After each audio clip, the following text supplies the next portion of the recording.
Welcome to this deep dive. Today, we're tackling the world of financial market trading. Think stocks, Forex, cryptocurrencies, Yeah, a whole lot. and we're using your input, this really interesting collection of, you know, trading insights, tips, strategies as our launch pad. Hmm. Our mission today, pretty simple, really. We want to pull out the key knowledge you need to navigate this landscape. It can seem complex, right? Definitely. So whether you're just curious or maybe looking to sharpen your understanding, we want to give you a clearer picture of what's really important here. Exactly. Think of this as like a shortcut. Getting to the core of trading. We'll hit the key strategies, sure, but also, maybe just as importantly, the common mistakes people make. Right, the Yeah, pitfalls. the aim isn't, to make you a pro overnight, Right. but more to give you a solid framework, a way to approach the markets with, well, a bit more clarity. Okay, sounds good. So let's unpack the real basic question first. What is trading in these markets? We kind of know it's buying and selling, but what's really going on? Well, at its heart, you're right, it's buying and selling assets. But the real driver is trying to profit from price changes, price fluctuations. Okay. You're basically taking a view, right? Forming an opinion, Hmm. will this thing go up or will it go down?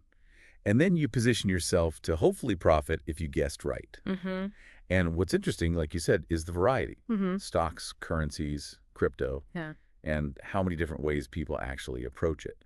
Which, yeah, brings us perfectly to trading styles. The material you shared mentions a few different ways people do this. Why does that even matter? Isn't the goal just, make money? That's a really good question. And understanding styles isn't just theory, it's very practical. It's about finding a method that actually fits your life. How so? Well, think about it. How much time do you have? What's your personality like? What are your financial goals even? Someone who can sit glued to a screen all day. That's totally different from someone with a 9-to-5 job, right? Yeah. Okay, that makes perfect sense. So let's get specific. First one, day trading.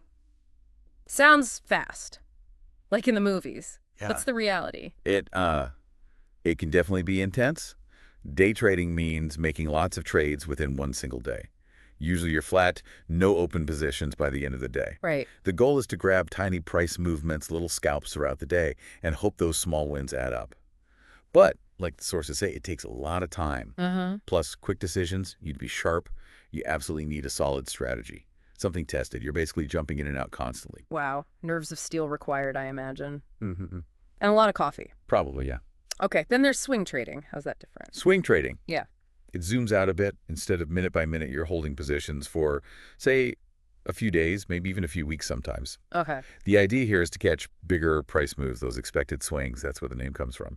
It needs less constant watching than day trading, Mhm. but still, careful analysis to spot those potential moves and figure out when to get in and out. Right, so a bit more breathing room, maybe time to think.